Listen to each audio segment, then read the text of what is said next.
আসসালামু আলাইকুম দর্শক, আশা করছি আপনারা সবাই ভালো আছেন। আজকে আমি আপনাদের সাথে শেয়ার করছি চট্টগ্রামের মেজবানে কিভাবে নলার ঝোল কিংবা নলা কাজি রান্না করা হয়। সাধারণত এই রান্নাটা গরুর পায়া দিয়ে করা হয়। যদি কেউ চান তাহলে এটা খাসির পায়া দিয়েও করে দেখতে পারেন। খুব বেশি মশলার ব্যবহার এই রান্নায় হয় না, অল্প কিছু মশলা দিয়ে রান্নাটা হয়। চলুন তাহলে রান্নাটা শুরু করি। এখানে আমি গরুর পায়া নিয়েছি, ভালো করে পরিষ্কার করে নিয়েছি। কিছু পায়া আমি একটু বড় রেখেছি আর কিছু ছোট করে নিয়েছি। গরম পানি দিয়ে কয়েকবার করে ভালো করে ধুয়ে নিয়েছি গরুর নলা। এখন এর সাথে আমি সব মশলাগুলো দিয়ে দিব। প্রথমেই দিয়ে দিচ্ছি গোটা গরম মশলা। দিয়েছি এখানে দারচিনি, এলাচি, তেজপাতা, গোলমরিচ, লবঙ্গ, স্টার মশলা এবং কয়েকটি জয়ত্রী। এখন দিয়ে দিচ্ছি পেঁয়াজ। এখানে আমি একটু পেঁয়াজের পরিমাণ বেশি করে দিয়েছি। আমি সব উপকরণগুলো ডেসক্রিপশন বক্সে লিখে দিব। দিয়ে দিয়েছি আদা রসুন বাটা।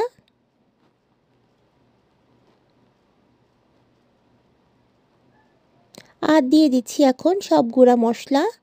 প্রথমে দিয়ে দিয়েছি মরিচের গুঁড়া, হলুদের গুঁড়া, ধনিয়ার গুঁড়া, জিরার গুঁড়া, স্বাদ মতো লবণ।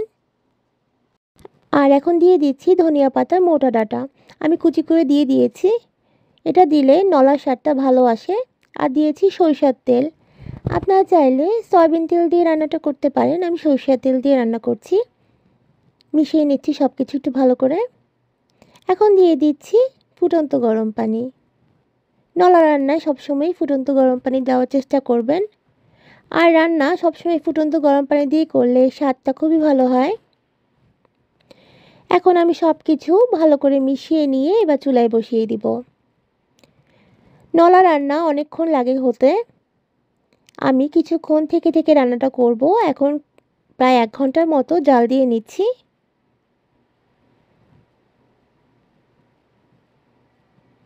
এখন ঢাকনা দিয়ে আমি রান্না করে নিব। একদম অল্প আছে আমি 1 ঘন্টার জন্য রান্না করে নিচ্ছি। 1 ঘন্টা জাল দেওয়ার পর দেখুন এর অবস্থা এমন হয়েছে। এখনোই কিন্তু সিদ্ধ হয়ে যায়নি, এখন অনেক রান্না বাকি আছে।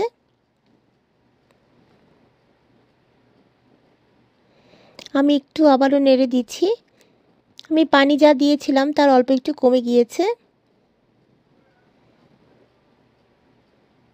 আমি নিচে লেগে গিয়েছে কিনা একটু চেক করে দেখছি।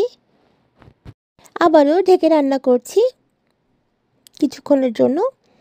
কিছুক্ষণ পর দেখুন আমি আবারও পানি দিয়ে দিচ্ছি, কারণ আমার নলা সিদ্ধ হতে, সরি আমার নলা না, গরুর নলা সিদ্ধ হতে আর একটু সময় লাগবে। তাই আমি আবারও পরিমাণ মতো পানি দিয়ে দিচ্ছি। এটাই আশা করছি লাস্ট পানি দেওয়া, আমি এরপর আর পানি দিব না। আবারও ঢাকনা দিয়ে অল্প আঁচে রান্না করে নিচ্ছি। নলা রান্না যত স্লো কুকে রান্না করা হয় ততই এর স্বাদ ভালো আসে। তাড়াহুড়ো করে রান্না করলে এর স্বাদ কখনোই ভালো হয় না। যদি নলা আজকে রান্না করা শুরু করেন তাহলে কয়েক ঘন্টা অল্প আঁচে জাল দিয়ে দিয়ে রান্না করবেন। তারপর পরদিন খাওয়ার চেষ্টা করবেন, তাহলে এই স্বাদটা অনেক ভালো পাবেন। দেখুন ঝোল অনেক ঘন হয়ে গেছে। নলা অলমোস্ট সিদ্ধ হয়ে গেছে, দেখুন কেমন খুলে খুলে আসতেছে। এখন নলা রান্নায় একটা সিক্রেট ইনগ্রিডিয়েন্টস দিব। আমি জানি না অন্য কোনো অঞ্চলে নলা রান্নায় এটা দেওয়া হয় কি না, কিন্তু আমরা দিয়ে থাকি। এখানে দিয়ে দিচ্ছি তেঁতুলের কাঠ। তেঁতুলটাকে আমি ভিজিয়ে রেখেছিলাম গরম পানিতে, তারপর হাত দিয়ে চটকে এই কাঠটা দিয়ে দিচ্ছি। আমি বিচিগুলো দিয়ে দিচ্ছি না, শুধু তেঁতুলের যে রসটা সেটাই দিচ্ছি।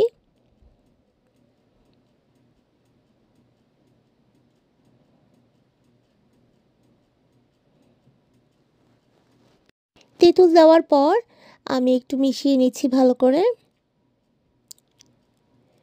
একটু চেক করে দেখব স্বাদ টক ঠিক আছে কি না। যদি টক কম মনে হয় আমি আর একটু দিব। না, আমার পারফেক্ট হয়েছে টক। তেঁতুল যখন দেওয়া হয়েছে তখন আমি এখানে ব্যালেন্স করার জন্য একটু চিনি দিব। আমি এখানে 1.5 চা চামচ চিনি দিয়ে দিচ্ছি। সাথে দিয়ে দিচ্ছি আবারও স্বাদ মতো একটু লবণ, কারণ লবণ একটু কম হয়েছে। 1 চা চামচ চিনি দিয়ে দিচ্ছি। সাথে দিয়ে দিচ্ছি আবারও স্বাদ মতো একটু লবণ, কারণ লবণ একটু কম হয়েছে। 1 চা চামচ চিনি দিয়ে দিচ্ছি। সাথে দিয়ে দিচ্ছি আবারও স্বাদ মতো একটু লবণ, কারণ লবণ একটু কম হয়েছে। এখন আবারও সব কিছু ভালো করে মিশিয়ে নিব।